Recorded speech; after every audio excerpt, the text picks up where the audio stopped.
Don't let church hurt stop you from pursuing God. What's good? Hey everyone. What it do? What's poppin'? Her name is Ebony. His name is Eugene. Quick question. Have you ever been hurt by the church? Be honest. We've experienced church hurt at multiple churches, Multiple times. unfortunately.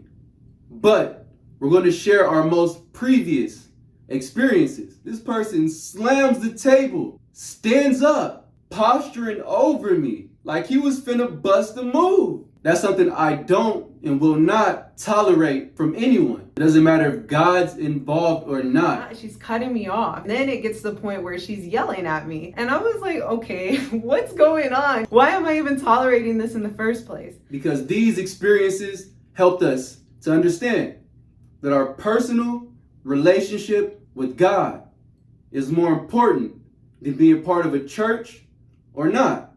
Yes. Because you can go to church every week and still not have a personal relationship with God. True. Let's talk about it. Let's talk about it. It's important to remember everyone's church hurt is different. Although the situations and the scenarios may be very similar, how you respond to the church hurt and how somebody else responds to the church hurt can be completely different. Because you're different people who God can use in totally different ways. Yes. So let's not compare church hurt. So there's some people that experience church hurt and they never go back to church and they stop believing in God and they stop just religion in totality. And that's really sad because we have an amazing God and He loves us. That does happen. And there's some people who get hurt at a church and immediately jump ship to the next church to try to start over, start fresh, which is another option to do. Right. Some people get hurt, stop going to a church, and start their own ministry. True. Start their own church. And some people get hurt and they stop going to church, but they keep believing in God. Right. And keep that relationship with God. There's so many different ways this can go. And just because you choose one way to go, that doesn't mean that's the way you're going to go for the rest of your life. Right.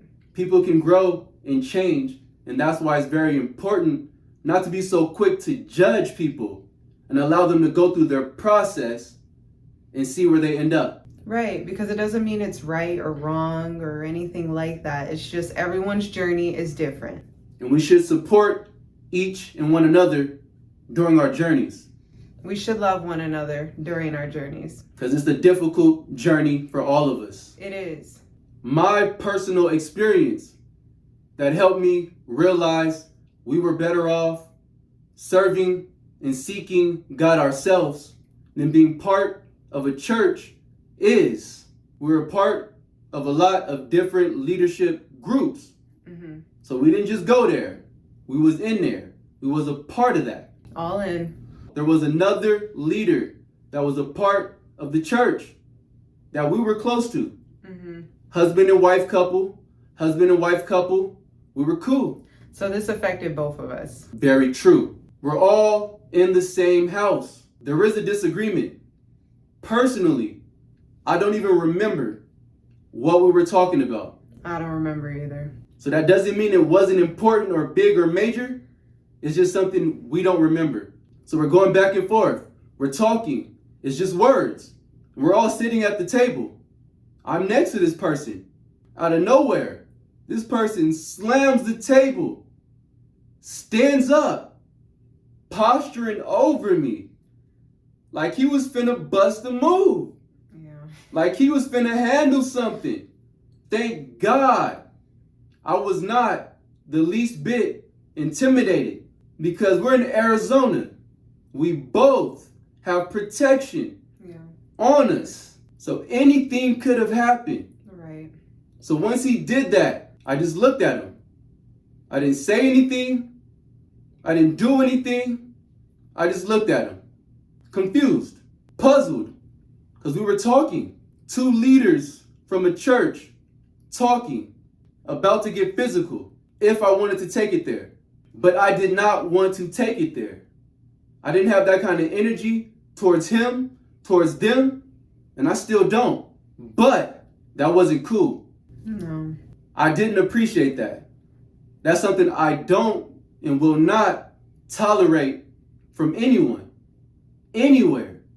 Work, family, job, church, nowhere. So, once that happened, I mentioned it to the leader of the church.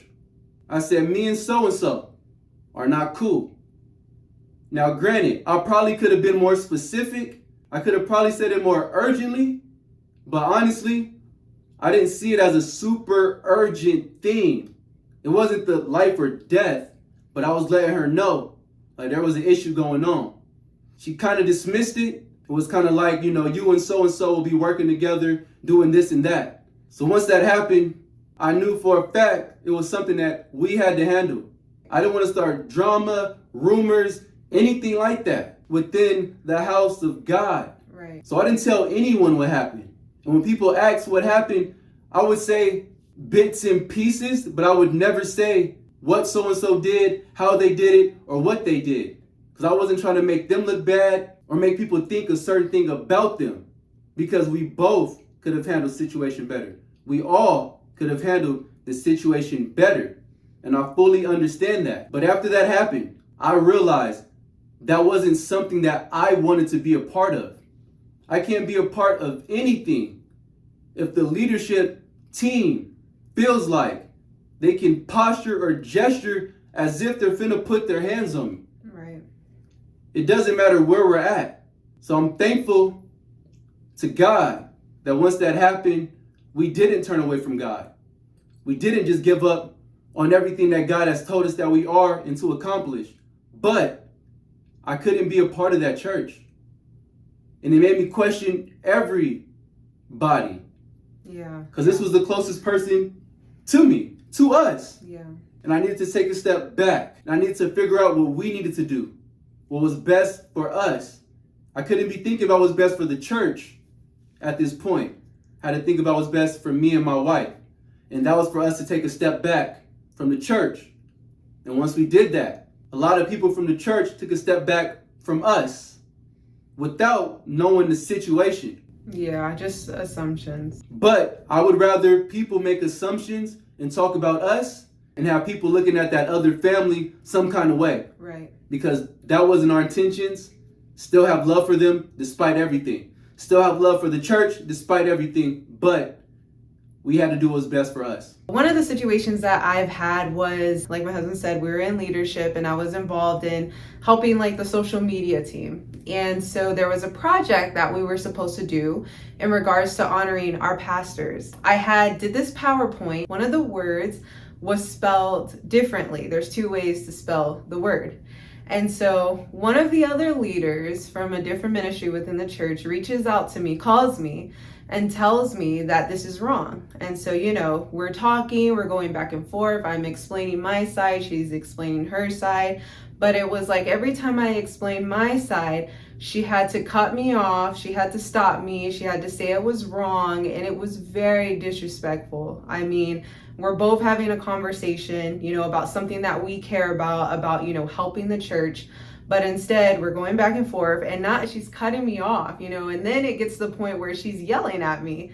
And I was like, okay, what's going on? You know what I mean? Like, it just felt really weird to be in that predicament. It's like, okay, we're both leaders. We can both talk this out. It really wasn't that serious.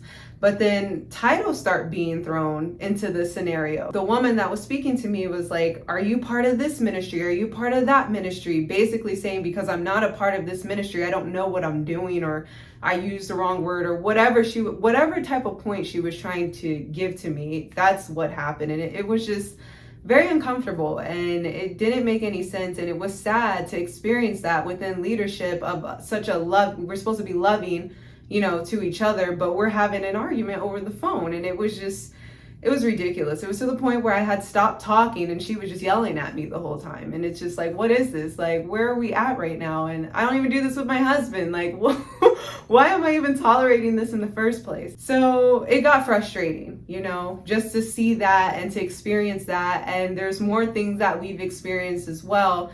But it's just, you don't expect things like this to happen. Well, at least we didn't, you know? And it's like, we understand that people are not perfect, but we do understand that we're adults and that we can grow and that we can become better and that we shouldn't have to deal with some of these scenarios that we've dealt with. And that's why church hurt hurts so bad. You're thinking it's all love. We all love each other. We all have positive intentions. We all want to help one another to do this and do that. And nobody's jealous. Nobody's envy. We're all got each other's back and we're here together. But unfortunately, that's not always the case within church. It's not. And it's sad. It is, because it's supposed to be a safe place. It's supposed to be a place where you're growing together. You're loving each other. You're helping each other out. You know, we're trying to become better people. We didn't come here to be arguing with other people. And unfortunately, due to titles, sometimes people feel entitled and think they can talk to you however they want to. And honestly, that's not okay with us. No. It doesn't matter if God's involved or not. Nobody should be disrespected, verbally, physically, anything like that. No.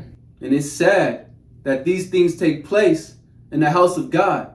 Right. And it's sad that they can say such holy things right after, you know, like go to church the next day and give this great word and, you know, other people are looking up to them but don't know what happened yesterday.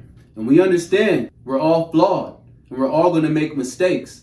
But once you add God into that, it stings different. It really does. It hurts different. It really affects does. people different. So don't be so quick to judge someone by how they respond to church hurt. Right. You don't know their story. You don't know what they've been through. You don't know the trauma that they're currently dealing with emotionally, physically, mentally, spiritually. We should be trying to help one another. Yeah. Church hurt is a real thing. It really is. Don't let church hurt stop you from pursuing God Yes. and loving God. Because despite what happened at that church, God still loves you. Yeah. He won't stop loving you, even if you were the person who made the mistake. Right. Right. So don't let them beat you up. Don't beat yourself up. Continue serving God despite anything that happens.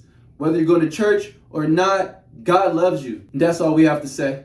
Yes. If you're feeling the vibe, like and subscribe. And if you ain't, Leave us a loving thumbs up. that'll work. And we out. Bye. 3G, 3G, 3G. Yeah. I do what I do. I do what I do. You do it through me.